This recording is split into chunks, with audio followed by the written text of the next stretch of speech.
votes.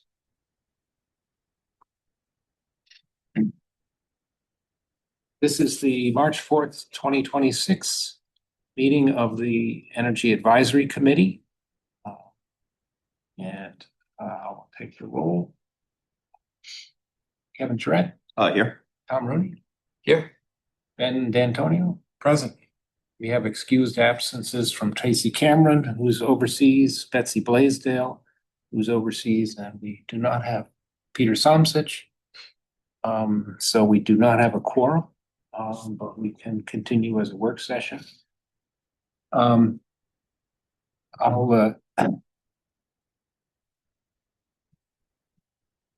As you know, there was a Councillor Bagley. Council a motion to have the city manager research withdrawing from the coalition.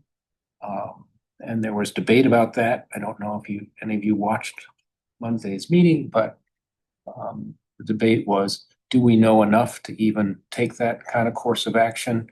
And as a result of that discussion, we decided to schedule a work session that involved the council, this committee, and CPCNH.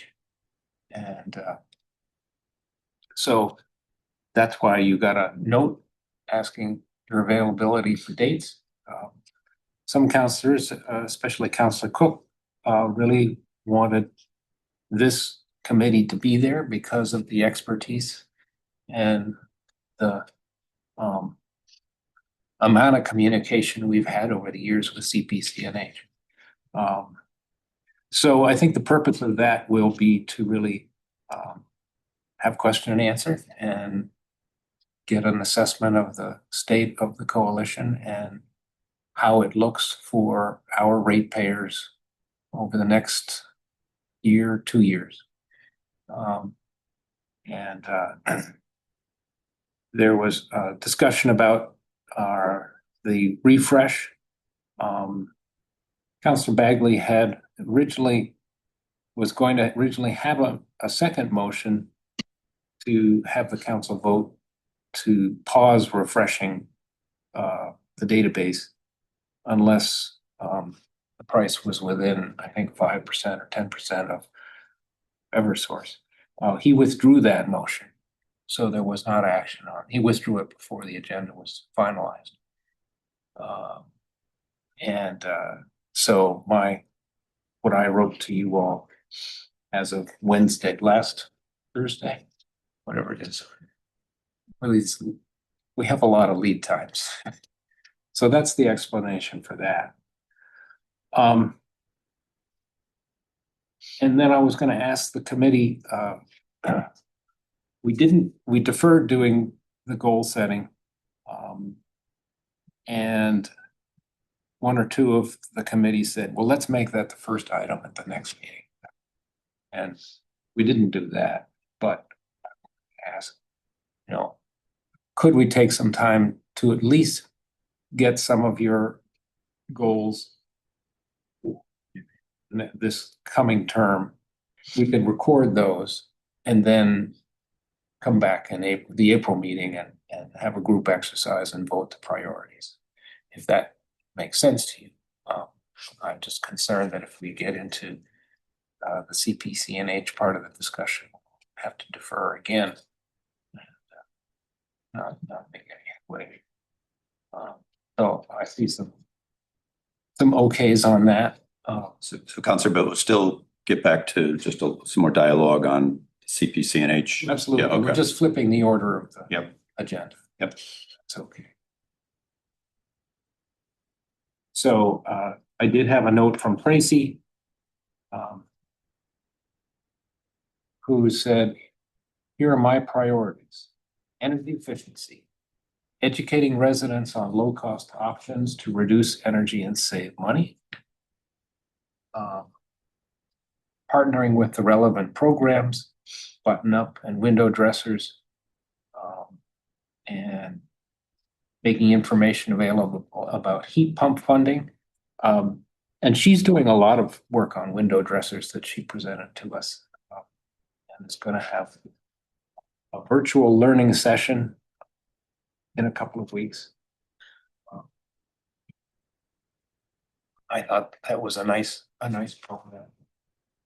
So she's got that on her list for us. And then third was state advocacy. So that was, we wanted to have that. So if others, many have programs of work they'd like to see us do, now is the time. Yeah, I mean, I think energy efficiency just broadly is an area where we can really make a difference in terms of, across the board. Yeah. She mentioned, specific programs. There may be other things that we could be doing around education. We've talked about it a little bit in terms of, maybe having just kind of a steady drumbeat of energy efficiency communication out to residents, through the newsletter, et cetera, whether it's leading into this, summer cooling period or the winter heating, but just kind of make that almost that the residents in the city kind of get used to, that we almost have an energy efficiency corner. Yeah. In our Portsmouth, communication kind of brought to you by the Energy Efficiency Committee. I think that's good. And just, I have some other things, but just in that same genre, I mean, I don't know if it's even kind of in our wheelhouse, but helping Peter Rice in some capacity around the municipal building energy efficiency status, right, in terms of prioritization of efforts and funding those efforts, out over the next 5 years or something, something, kind of tangible, specific to city-owned buildings. Sure. And I think there's been a request from this committee to have the firm come back in that's doing that analysis. But we definitely could help on this. Yeah, I mean, I would say the same. Energy efficiency is like kind of a foundation. Like if we're the energy advisory committee, what would be good to come out of here is we should always start with efficiency, and then we can look at renewables and other things, but the less we use, better. Yeah. And then maybe we can get into what's our role in that? Like in the city, when the city's looking at our performance contractor doing things in the city buildings, is there a good role for us? And then more for the residents, like promoting or offering education. Like I'll get neighbors asking me, nobody really cares until something's wrong, like ice dams. What causes ice dams? Well, your attic's not insulated properly, most likely. I didn't know that had anything to do with that. Yeah. So, but those types of things, because I think where you get people's attention is something like that. Right. So Even on the Peter Rice, the buildings, and do all the buildings kind of roll up through Peter? I'm saying, but I mean, yeah, they do. Yeah, even if it's in their lane to manage to the extent that we could be aware and help support and champion what they're doing, just to be an additional voice to what they're trying to accomplish, and maybe there's things we could help them with. yes, and I think there's some good examples around the state. I know Hanover put a real concerted effort into tightening up their buildings and saved 7-figure. So there's examples to study out there. And I think we'll get action, the city will get actionable stuff from this consulting group. Whose name I can't remember. Yeah, I had Tom correct me last time, yes. But Tom, your example of ice dams is really, it's it's communication. And then communicating to hook people and then informing. Mhm. And we've talked about, the ability through New Hampshire Saves for folks that qualify based on their energy consumption for treatments to their home that are largely financed through New Hampshire Saves. And, Yeah. I don't think people are aware of that. And that's something, we should be promoting on an ongoing basis. I mean, the sessions that we have that Tracy coordinates are wonderful, but you don't get enough eyeballs. Yeah. We have whatever, 12,000 meters out there, homes, and people should be taking advantage of the programs that exist and find out if they can get, kind of financial help with some treatments to their homes. I'm always surprised how few people know. Like that's usually my first recommendation, like a neighbor with massive ice dams. He was looking, well, who can I call? I was like, he had just moved in, so they worked with them to find whether it was, a high enough user anyways, Yeah. so. That's a good program. Yeah, but I mean, there's that little tool where you put all your data in and find out. I mean, Yeah. that's something we should be, again, we could be promoting in our weekly newsletter. Mhm. Absolutely. Any thoughts, Ben? I still think that the order from our last exercise that's in the packet is aligned with my preferences. Yeah. Community scale solar, collaborating with other neighbors and towns on priorities, accomplishments, best practices.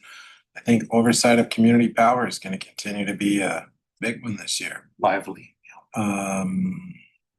Lowering municipal carbon footprint, I think we just talked about that. So all those priorities are still where I am. I agree that energy efficiency is the first fuel and we want to do everything we can to promote it.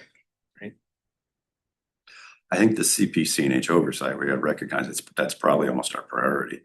I think we have exposure there. Mhm. I think we need to get more, kind of lean in more aggressive in terms of holding them accountable to explain the why and the what they're doing about it. Yeah. And I would encourage us to have maybe over the next course of many months that we have, leadership from CPCNH, regularly update us. We're one of the biggest cities. We're an early adopter, very supportive. And I think, I think we regularly should try to have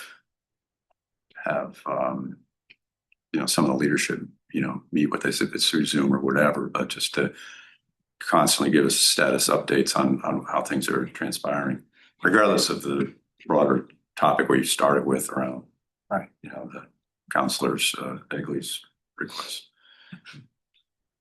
Yeah. Yes, and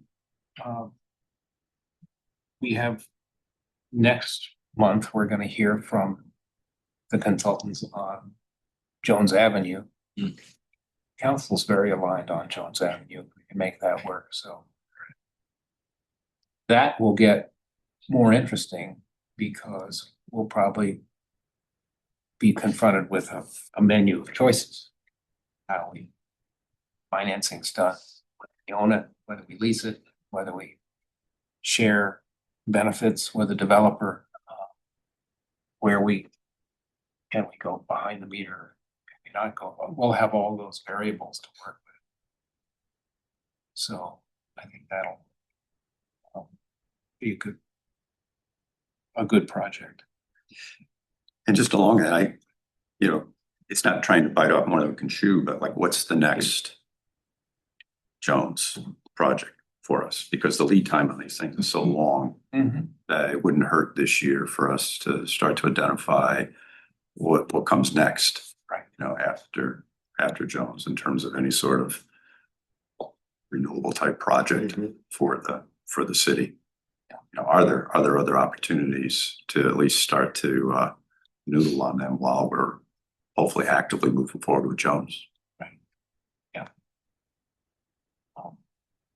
We don't have input from Peter or Betsy, but I can see if they can give that to us by email.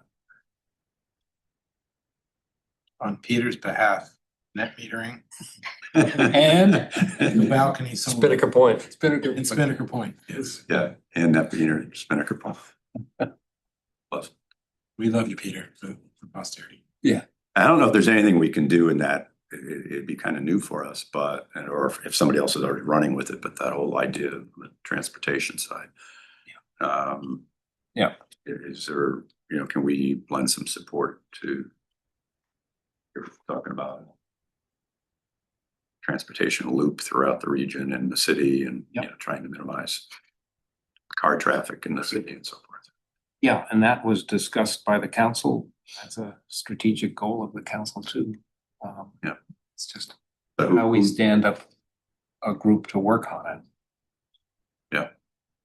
Yeah, maybe it's not a committee thing, but maybe we have a representative from our committee Yes, absolutely. involved. Yeah. Has the city done a bunch of, as part of the emergency preparedness planning, thoughts of identifying critical circuits, critical buildings, et cetera, as a precursor for looking into a microgrid? I don't know if we've got a lot of lengthy outages here that might make something like a microgrid more financially attractive. But we're a big city and there are some important customers here that we want to make sure that the interruptions are as minimal as possible. Yeah. Emergency response, public safety, et cetera. Yeah. I just didn't know if there was any kind of planning around resilience or microgrids that would be something that we could potentially provide input to. Absolutely. And the critical accounts have already been identified with Eversource. They're already coded. And They're already coded. But But the notion of a microgrid or something is. put them on a battery. Yeah. Put a certain circuit on the battery. That's the idea. Counselor, I know that the city did just go through an update as required by the state on the emergency preparedness in Oh, yeah, we did a big. great levels of detail. And Chief McQuillan, Fire Chief McQuillan leads the emergency response. Maybe it's having him in for a conversation. Yeah, and I've heard some discussion among staff about the idea. But let's mark that one down. Just an idea. Yeah. We're in the yes and space, right? Yes, we're on the meter intents. That one is a goal contemplated in the climate action plan, so Great. aligned there. And the other, we're EV charging in this city is pretty non-existent. And It's better than a lot of places. but not that I have an EV vehicle, but it seems over time there needs to be some, I don't know if it's private or private public investment and more ability, you know, unless we're just relying on people doing it at their own residence, but. Are they in the garages? Couple in the garage. Yes, There's a supercharger on Lafayette now. yes, Supercharger at the Ford dealership. Right, but they're, That's about it. yeah, Been some contemplated in the recent site plan development. yeah, So private is coming into the market. Just gotta go out bank. yes. All All right. It looks like an ATM though. I know. maybe as part of the, I'm all right. Welcome. Just a. Any order where to sit? No. Anyway, you want. Wherever you like. Spread the circle. welcome. We were just talking about goals for the committee for the term. Just harvested a good bunch of them. And we were talking about 30, 6:30. Kevin, I thought I was right on time. I'm so sorry. Oh no, I'm embarrassed. Okay, But you're here. I'm here. Unfortunately, very late. Apologies. Well, you'll get the hang of it.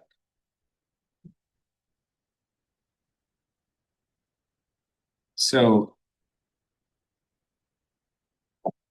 Yeah, just keeping going on that. We're really just asking, what are some of the goals we want to set? Some of the programs of work we want to for the term. Which is another 18 months.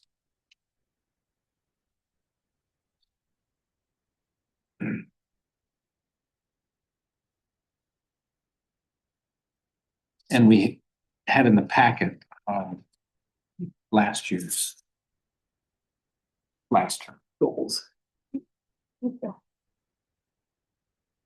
So.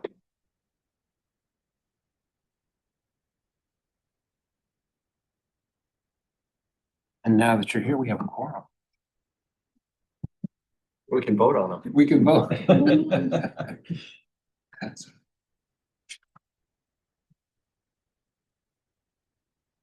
And if you haven't had time to think about that, that's fine.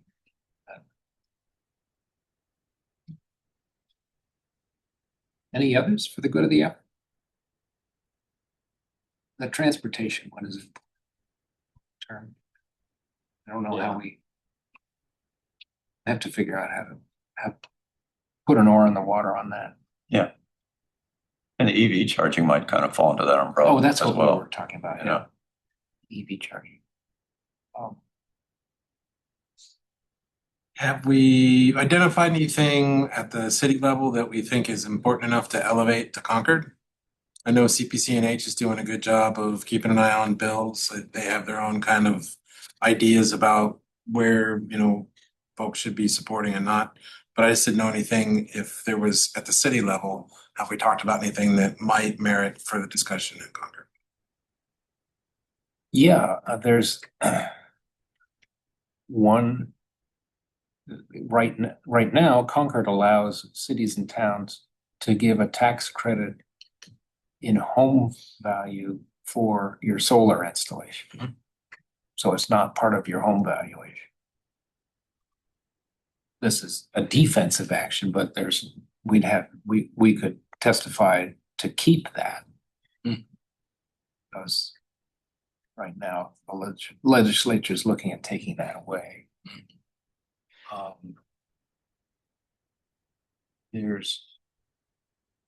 Are there any issues besides, I'd say, housing affordability and property taxes that maybe we could start with the issue and its importance and try to shape it and see if there's a position that we might want to then further try and advocate for? Yeah. Just kind of putting out the feelers to see if there's any energy issues the city's really excited about. Sure. Just because I think that was contemplated within our Yes. ambit and Yeah. it's on last year's list. Right, and going to testify. Yeah, CPCNH does keep track of the bills. Yep. Oh, but that's the broader home energy efficiency and things like that. That's an area of opportunity.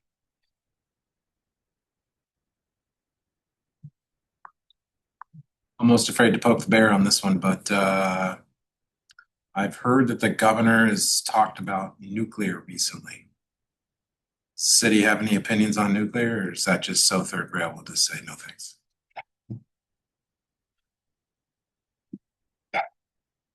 Well, what do you guys think?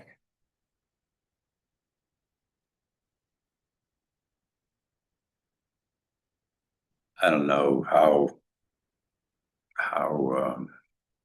impactful the city of Portsmouth's view would be on the whole thing to begin with. I don't know. How far off do you think that is? Depends what we're talking about. Another PWR at Seabrook, No, no. SMRs? I'm not sure what we're talking about. Are we looking at more of a turnkey type of smaller? Isn't that what she's contemplating? Unclear to me, I just, Yeah, I mean, it came up in her state of the state address with very little detail. Hmm.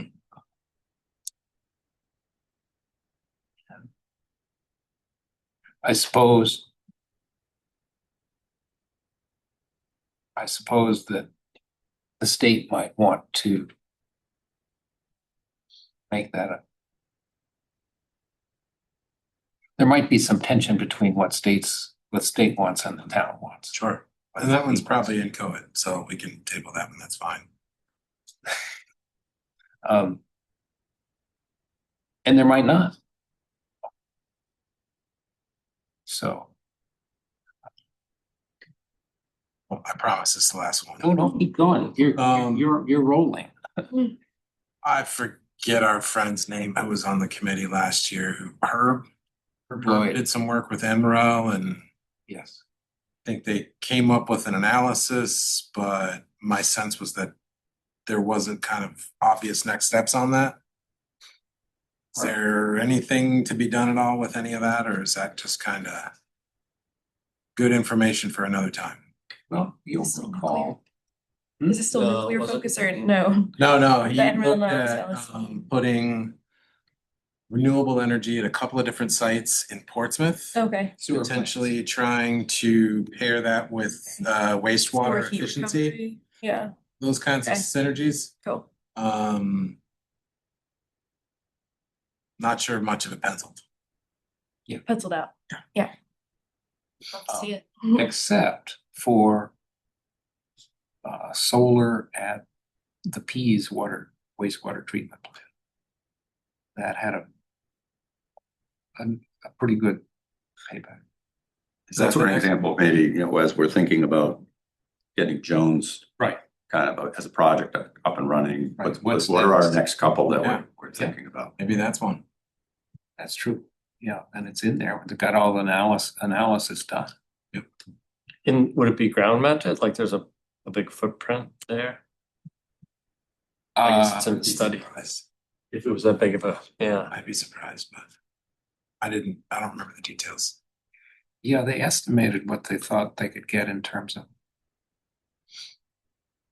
kilowatts and the energy savings.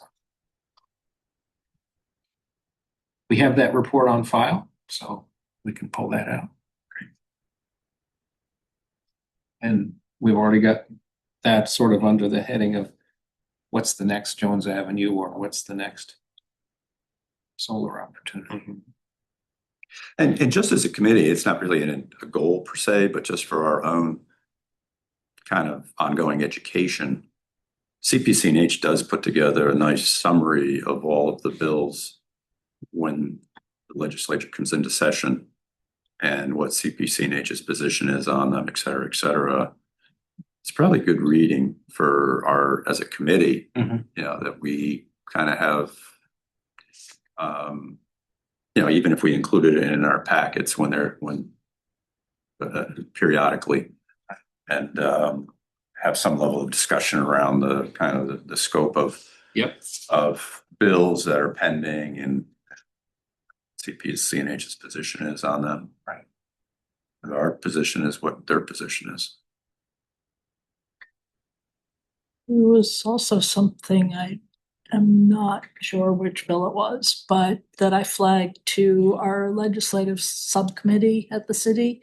And the response was, I think it was the recovering transmission costs discussion. And Jane Farini, who is our attorney who is the liaison with the legislative subcommittee, said, what should our position be? So having this committee advise after reviewing that summary from Deanna would probably be very helpful. And it wouldn't hurt, we were talking about, you know, having occasionally, assuming we were kind of staying the course of CPC&H, in addition to their senior people, but occasionally have their procurement director Right. kind of meet with us, or the Bill Baber type, or Dina Dennis is the internal person on the regulatory side, just to give us a briefing on what's kind of hot in the energy space from a legislation or bill perspective. Right. Yeah. Yeah, it'd be good to have some communications loop where if there are bills that they're sending out a legislative alert, we get that.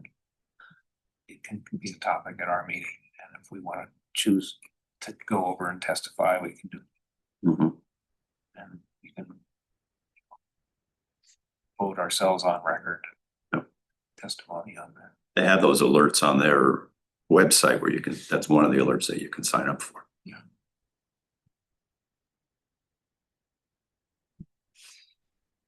Any others we could? And we can, we will have Tracy next time in April, and my thought was we could put these on a chart and do the group voting exercise again. Great. See how we come out.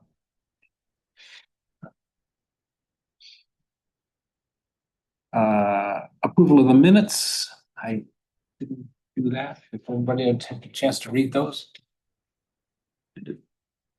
And you can, if you haven't read them, you can abstain. No, yeah, I read them, but I wasn't in the meeting, so it's hard to approve. Yeah. I will abstain. I'll make a motion to approve the minutes. Yep. I'll second it. Yep. All in favor? Aye.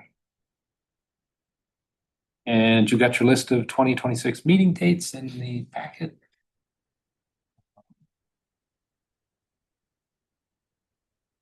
And so now we can move on to the CPCNH discussion.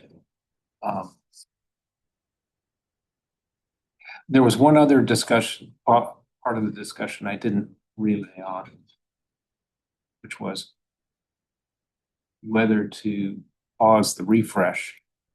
And there were some, including the mayor, who said that creates two classes of ratepayers.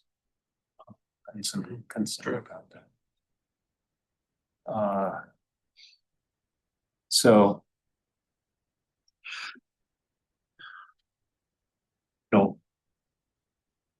in the big picture, council has asked us to be present at this work session and be part of the discussion. And I think that's the next step, so that we all get a chance to ask the hard questions at the same time and hear the answers at the same time. Counselor, can I ask you a question on coming out of the last meeting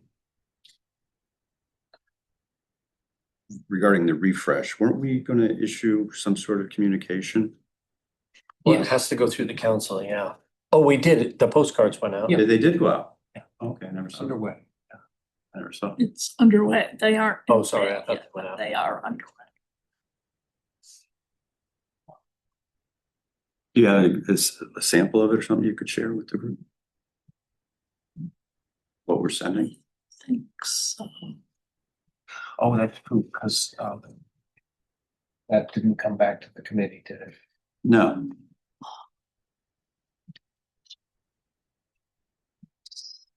I thought they'd already gone out.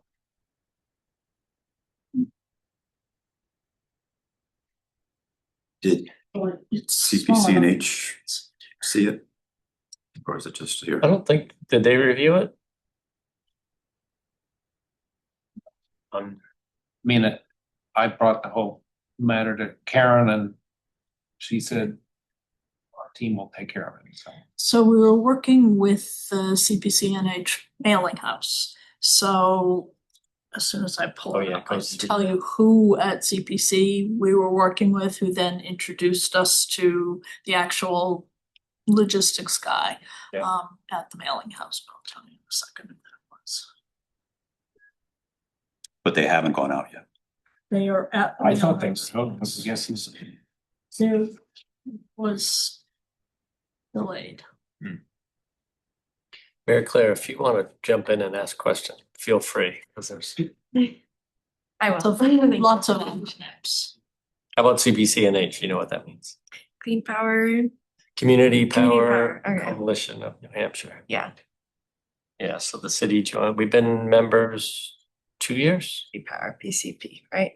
23. Spring of 24, 3, Three. 23, April More than 23. 3 years. Also, it's coming up Going on on 3 3, years. I was gonna say, I moved here and it was already here, so I moved here that spring and it would already exist. When we signed up for our energy bills, it was already the option, Oh, okay. yeah. Or- Yeah, those were the good years.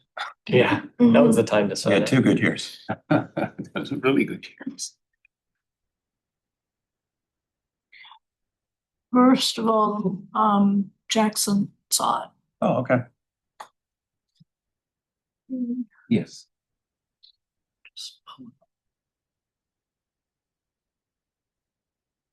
And CPCNH has to mail it out because they have the mailing list. Yeah, the mailing house asked me, so will you send us the mailing list? I said, you have the mailing list. So this version has the printer's marks on it. This was going to like over 2,000. That was the, Yeah, it's 2,400, I think. So, let me share it to thumb drive. And then you can go up on the screen so everybody can see. so can you give a little background? Because I didn't listen to the council meeting with Councilor Peg. Was it simply the fact that the rates are higher now? Was there some other element to his motion to withdraw? Well, it's a motion to find out We should. costs and timeline of it. What it would look like. Okay. I think he told me that he went to Eversource and saved a lot of money.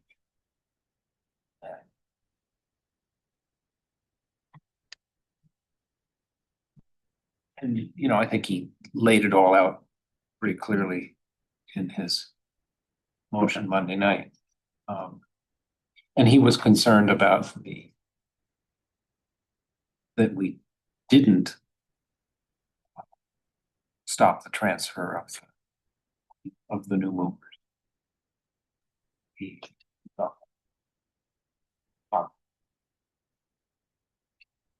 I explained to the council the process we went through, that we felt that these 2,540 people needed to know the rate difference. That it wasn't fair that they didn't have the chance to opt out. Can I just our group in terms of the process, if the way the cost sharing agreement needs in terms of how that works? Sure. I mean, the cost sharing agreement allows member communities to withdraw, right? And if you're out past, if it's out past 12 months of going live, the process kind of changes, and we're out past that point. But you indicate an interest, and then CPCNH tells you at what point you could withdraw and not incur any cost, right? So because they've theoretically have purchased power on the behalf of all members, they've done other things on the behalf of all members. So if you were to exit prematurely, then the cost that they've incurred for a member, in our case Portsmouth, it would then have to get spread to other members. So they say, if you stay to this point in time, you can exit with no cost. You can exit sooner, but you have to make the coalition whole, or you could reallocate your reserves, if there were reserves, to pay the costs that have been incurred on the part of Portsmouth. And then if they say, okay, I'm just making up a date, it's December of 2026, you can exit with no cost incurred. And at that point, then they turn over any reserves that have been built up on the member's behalf into discretionary reserves. And then the member has those monies to allocate however they like for renewal projects, or et cetera. But I think there can be a decent lead time. Yeah. Point in time you indicate. So that's why and it might even be something that we should do, or ask how it would be done in advance of those April meetings. So you're aware, so there's more full discussion with CPC&H to tell us what that timeline would be. Otherwise, they're not going to have that information in their back pocket. Even if we were asked, you were asking formally of Henry to kind of put some numbers to paper, or a timeline to paper, so you have that for the discussion. Well, the motion was to ask the city manager to report back on the cost and timing of a potential withdrawal. So I would assume she's been asked to contact CPC&H and ask those questions. Okay, yeah. And theoretically, there's no cost if you wait to a certain point in time. Right. So, and if we had a reserve balance like we did for, at least a few years, the reserve balance could have been put towards it, but I don't think that exists at this point. yeah, and the discussion Monday night was, let's put those together. The city manager's report back from the research that she had done, plus having Henry or somebody from the coalition there to answer questions. Yeah. So Yeah, that's what's teed up. Yeah, I would kind of request that you were to get Henry, for whatever meeting, whatever time we have it. Yeah. Yes. I mean, Jackson's great, but he's more of the customer liaison, and Andrew's more of the communications guy. So for this meeting, I think you'd be best served by making sure Henry's there. I believe that's what Karen's doing, And or she wants to, I think. I think they had a meeting with Nashua, Yes, This in past- January. and Henry was there. About withdrawing. I was just gonna ask if other communities are considering withdrawing as well, if that we're aware of. Well, one is in the process. O, a small member, has begun the process. Not so small. I think those 2,500 households. Okay. But I think a lot of members are asking questions and wanting to get some, confidence going forward. Well, you're in a, there's a CPC&H board meeting tomorrow, right, Tom? Yeah. So a lot of discussion there. Yeah, I mean, when communities like Portsmouth, who were part, we were not wave one, but we were damn close to being wave one, start asking questions like that, I'm sure it's a little unsettling. Yeah. To the coalition. I saw a headline in the Concord paper around, community leaving, and trust has been shaken with the coalition. So.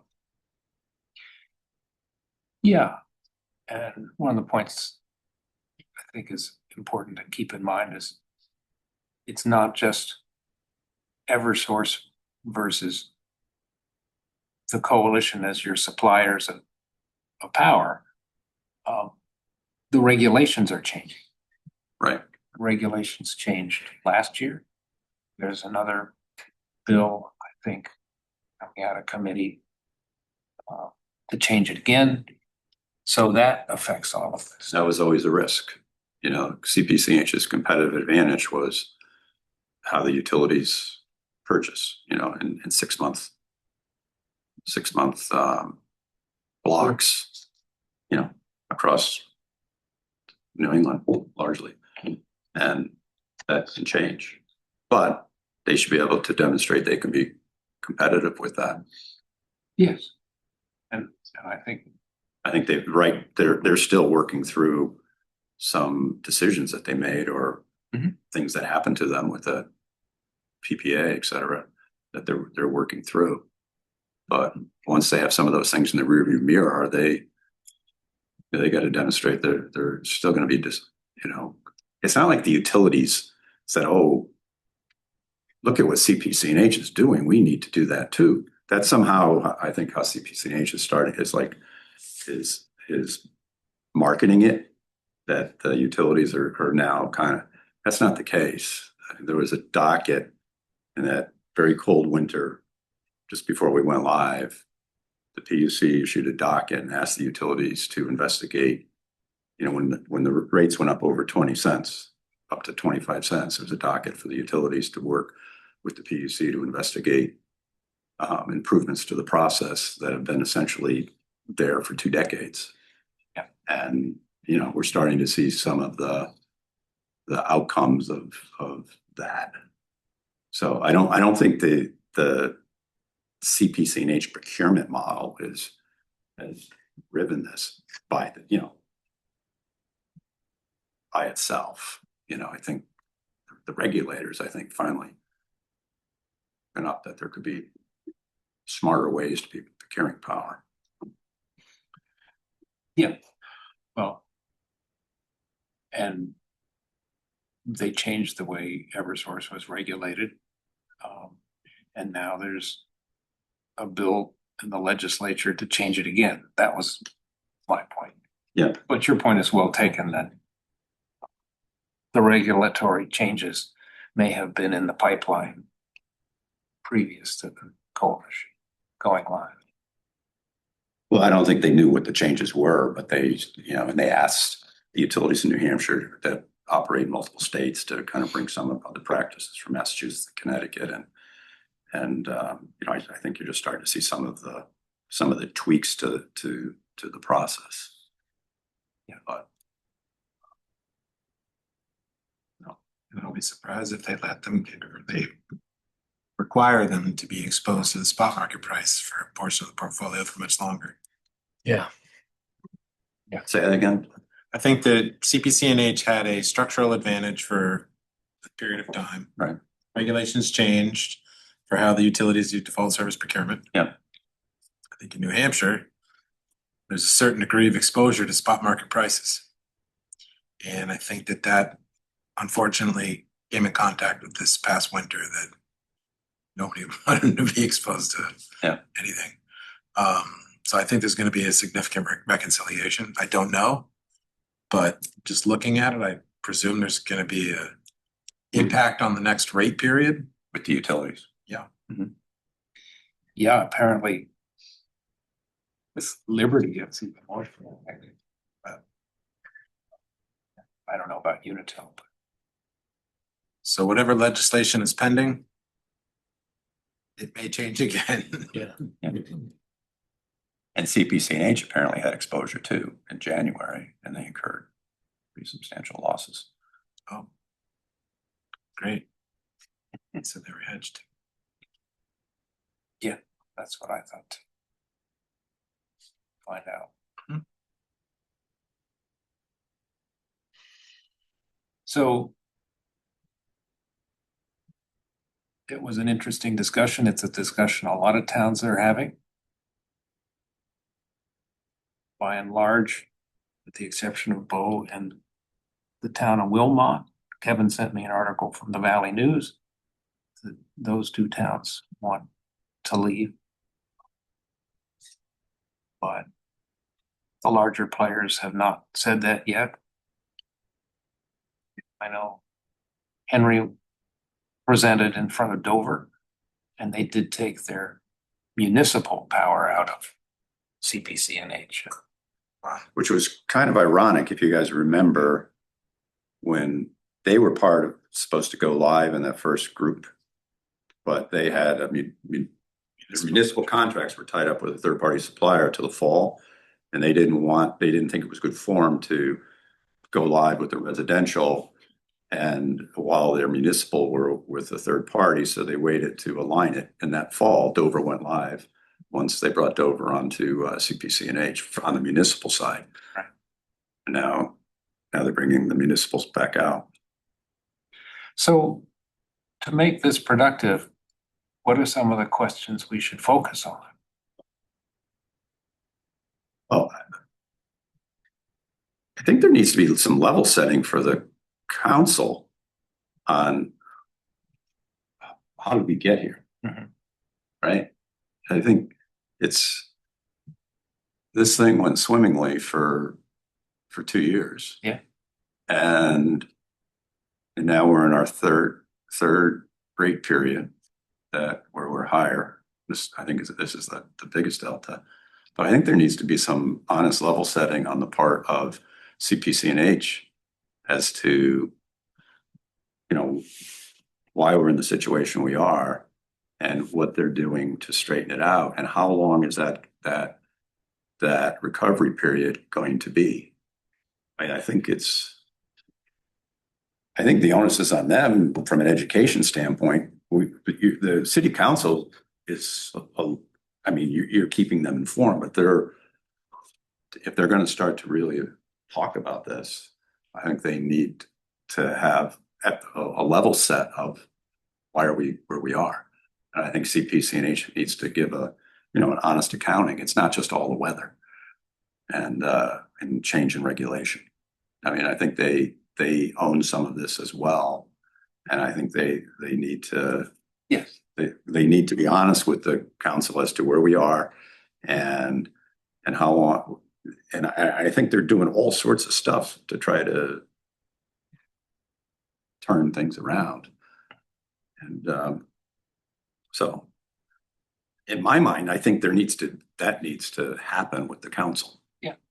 Right. And give the council some confidence that there's strong leadership in place, strong plans, and they're starting to see some light at the end of the tunnel. But there's only so many rate periods we can continue to be below the utilities, and I think in good conscience, right? And is there any probability that they're going to be below the utility in August? If we're lucky, maybe with a reconciliation situation. But so that's my take. Yeah. I don't think there's a lot of hard questions like just peppering them. I think they need to bring everybody up to speed, what's transpired over the past 12 months, and what are we doing about it? The good, the bad, and the ugly. Yeah. And then take questions. Yeah. Two questions that aren't directly responsive to your question. To what question should we ask at this meeting? Where is Clifton these days? Is he still affiliated? Yeah, he's on the board. So I'd love to hear from Clifton. This is his baby. We could get him. He's not the chairman anymore, but he's still heavily involved. He's a good speaker. He's got a good pedigree. Mm-hmm. Certainly knows the regulatory and legislative aspect of it. Was the prime mover on it. And my second question is, it looks like from the website they still haven't hired the portfolio manager or whatever the title is, the person that's doing the active management. Yeah, DPO, power operator. Director of Power Operations, I think is what the title is. That's now. still pending that hire? What about the DD executive is also director? pending. Did the financial lead get back into the mix as far as the hire? There's those three are the main, So the financial person? is one to be hired, they're not hired yet. Right, but there was, when Yeah, I can see. Jackson was here in CFO. November, he said that they decided not to fill that position. And then I thought, we heard that they were going to fill it. They were, a lot of the discussion early or back in the fall was what order? Okay, And there was some thinking that hold off on the executive director, we have an acting GM. yeah, And so, so I don't know that they were not gonna fill it, it was gonna be just further down on the Further road. down, yes. Because that's been a concern of mine. There's big bucks flowing through this place. And a level of complexity. Yeah. And, finance and accounting in this space is different than in other businesses. And they have not had, we're 3 years into this. They don't have a person on staff who's like oversees finance. They rely on a treasurer, which is not the role of a board treasurer being the point for finance. I mean, board members should be advisory and strategic at this point, 3 years out. And, they had their former, who's now the chairman of the board, who's not a finance person, was a treasurer. She did a great job when things were, I think, a little simpler in terms of the numbers. Now they have someone who is a CPA, but she's a board treasurer. Right, volunteer. And a volunteer and has a day job. And Yeah. she's the point person on finance. And then, they got a small accounting firm, they have an auditing firm, but it just, Yeah, I mean, that's really the case with all three of those positions. They need to be filled immediately to get the confidence that yeah, Portsmouth's looking for and everyone. yeah.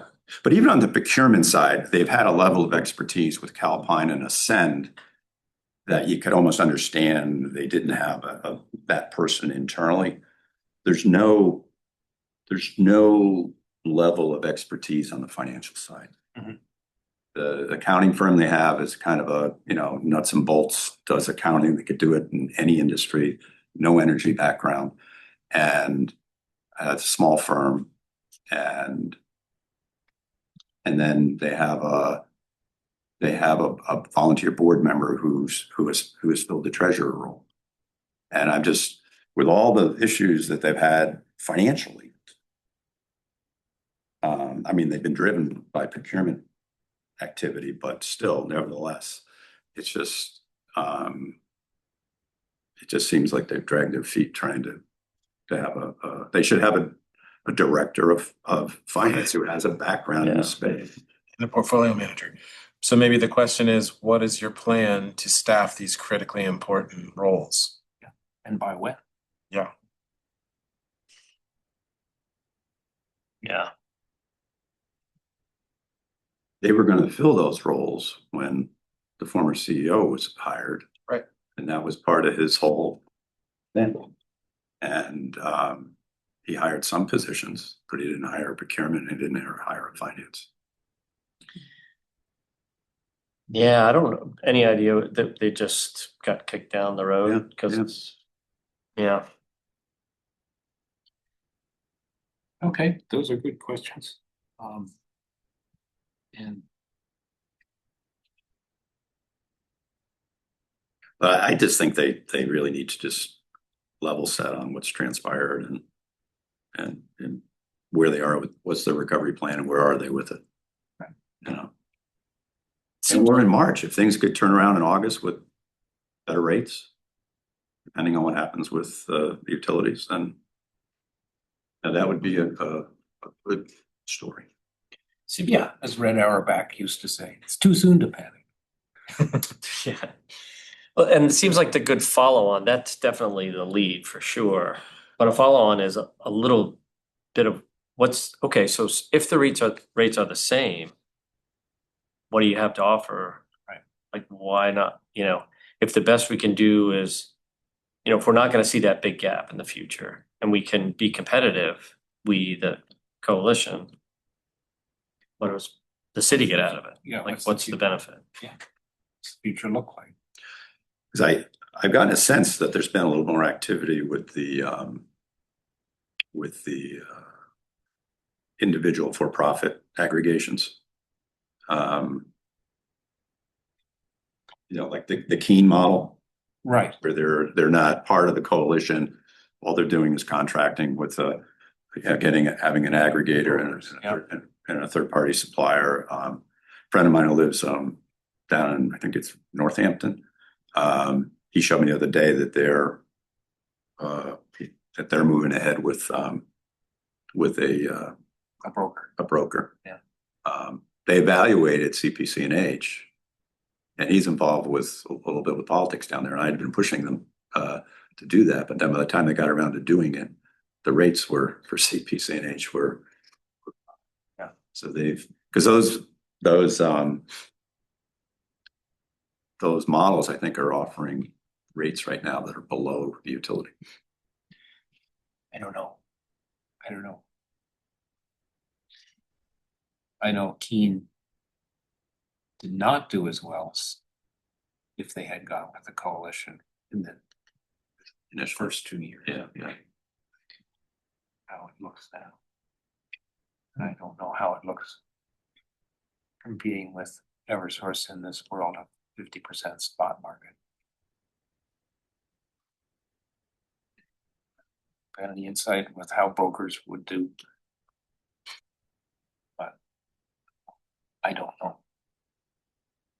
We had considered the different models before we decided to go with CPC&H. Maybe they could sell us again on their active management approach. Yeah, I mean, where's the secret sauce? Timeframes around when there will be reserve accumulation and all of that fun stuff. Yeah. Tell us your plans. Because the procurement side is what has kind of bitten them. You know, that was kind of their competitive advantage, that they were going to do it in a more sophisticated way. It was more similar to what the co-op does. And, but some of the things that have gotten them to where they are right now are really fumbles on the procurement side. Right. Yeah. The PPA, and then they said they weren't following some of their Controls and procedures. Controls, yeah. Right. So maybe a question is, how are we doing on following controls? What mechanisms do you have in place to ensure compliance that you're following controls and procedures? Yeah, and since all of us will, I'll be there as a counselor, but you'll be there as energy committee people. It's all fair game. We want them to be successful, right? You know, I want them to be successful because I think it's good to have the competition and competition at a scale of, you know, a large number of customers. I hate to see us fall back to just brokers and utilities as the dominant players. I mean, the real competitor is the third party, because the utilities don't honestly give a darn, right? They're not making any money on it. You know, they don't make any money.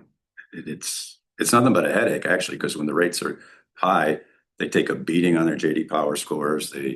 And it's out of their control. It's not even their primary line of business. And so I don't think I don't think Eversource, Unitil, and Liberty see themselves competing with CPC&H. To be honest. I don't know. And it seems like it's neither here nor there. I mean, some of the legislation is to make sure that it's a little bit more of a level playing field. And, you know, I think that's important. Whether it matters to them or not, I think you know, doesn't matter, but if they can ride out some of the overages for another year or two, they can push PCNH right out of the market. So, And, yeah. The only thing I would say is, this is more psychology than business, yeah, but when there's head-to-head competition and duopoly, neither party wants to disappoint the customer by having the highest price of the two. And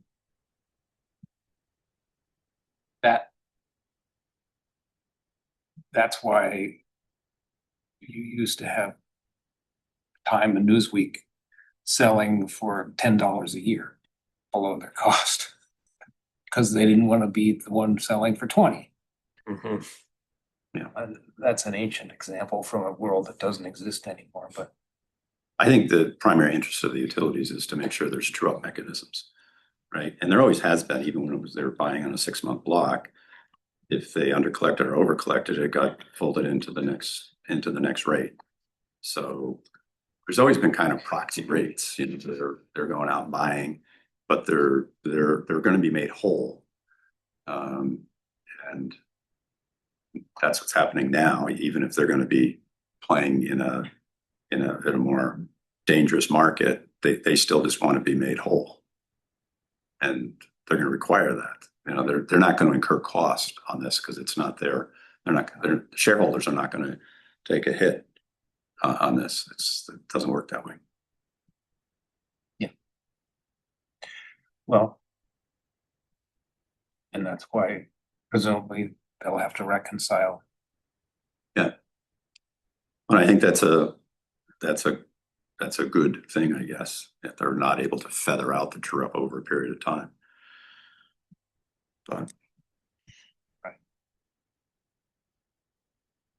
Yeah, I think the bill coming out of committee says it has to be reconciled in 2 rate periods. Yeah. Past practice was. I think it was trued up in the next 6-month window, wasn't it? Then I don't know. I operate in several states and I'm on the transmission side now.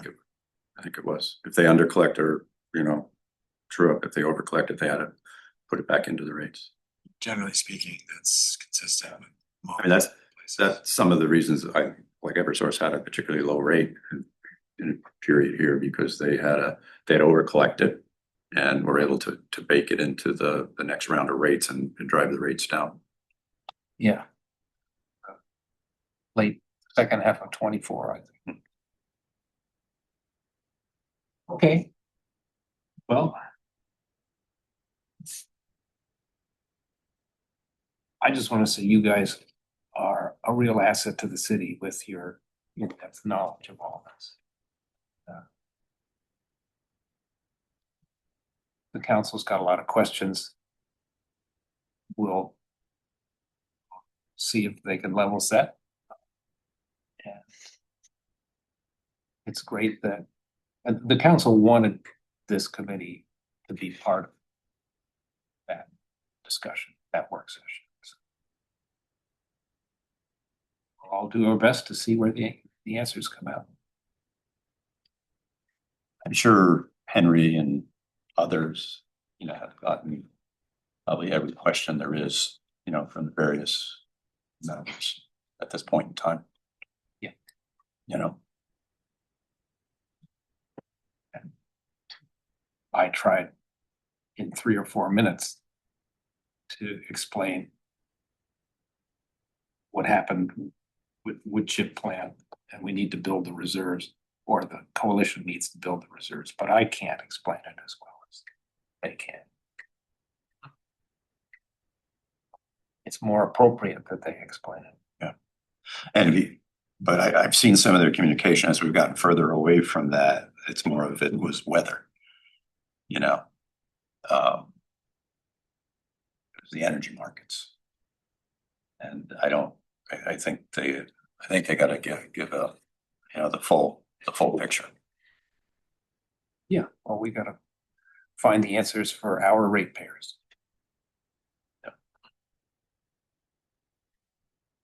Okay. But I also think we just continue to have the obligation too, to remind all of our residents of the ability to switch back.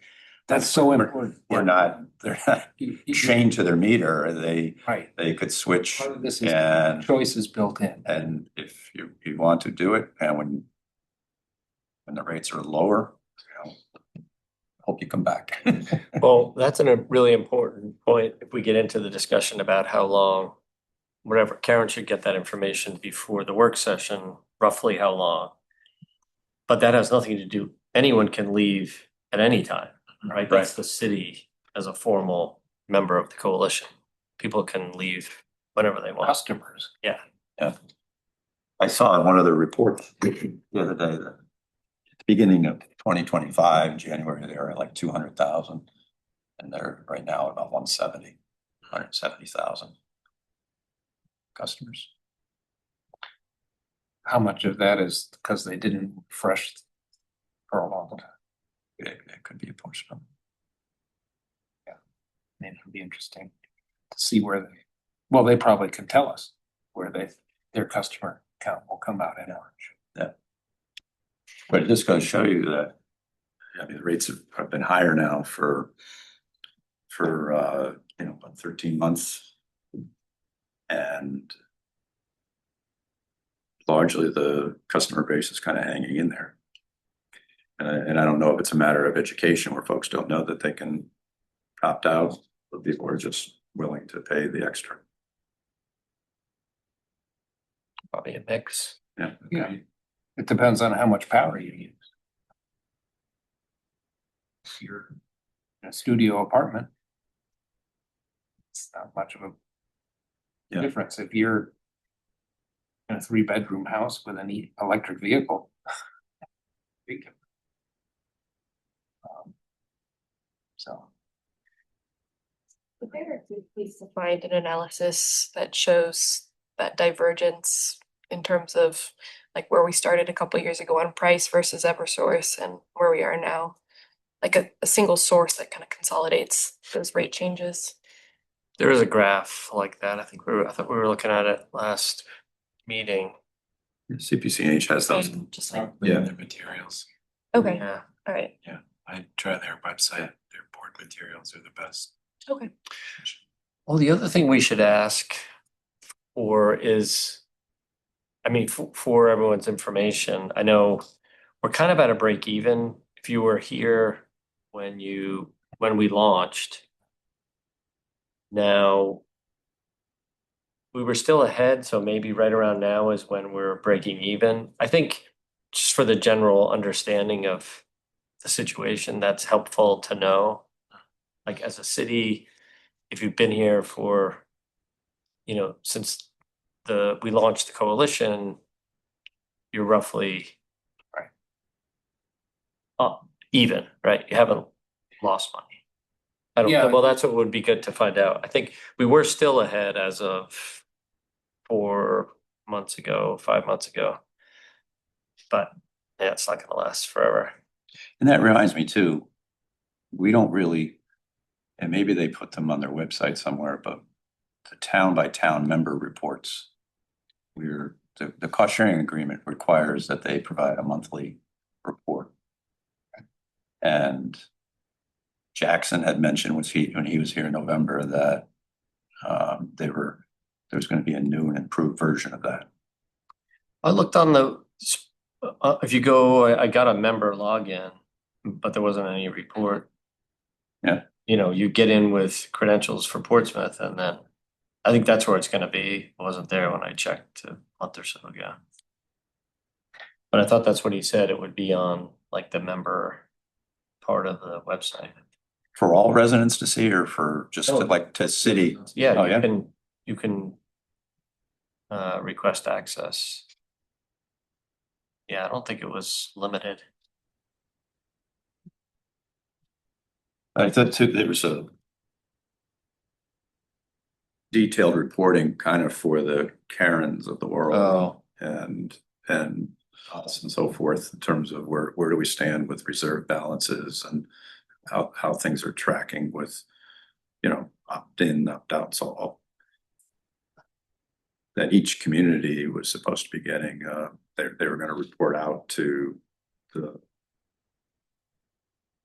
officer, if you will. Community.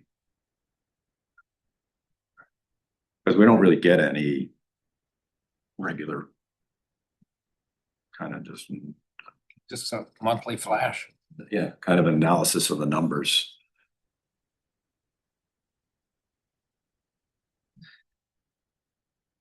Anything else on that? Jackson, where that is. Yeah. Yeah. He said that was forthcoming in November, because he said, oh, funny you ask, we have a new and improved version coming out. I don't remember the old and not so improved version. Right. I don't remember any version. Other discussion on that? We given you a lot to think about, Mary? Like,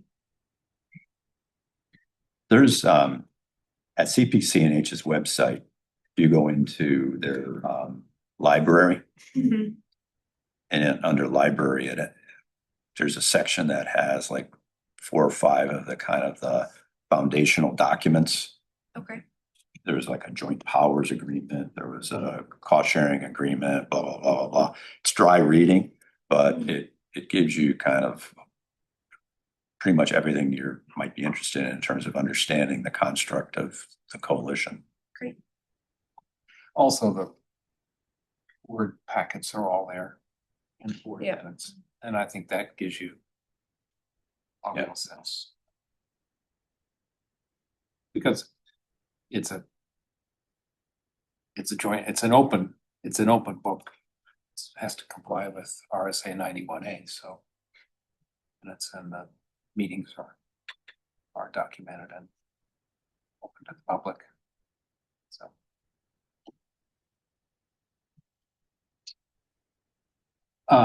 Last question. Anybody able to do both the 6th and the 20th? Has anybody got a blackout date? I'm good for both. Good on both. Ben, you're good for both. is virtual an option for this?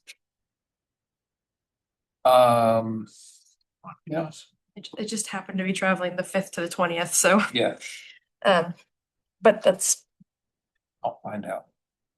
All of the work sessions are Zoom. Those are not public. A work session is a public. public. It's public. Oh, yeah, absolutely. Yeah. It's just, you can't vote, can't take action. And there'll be public comment afterwards.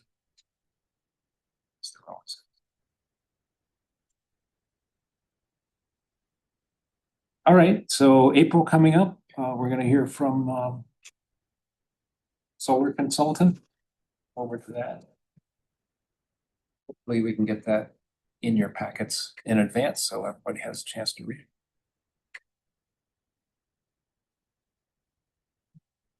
There's no other business. We can have a motion to adjourn. So moved. Second. A second. All in favor? Aye. Counselor.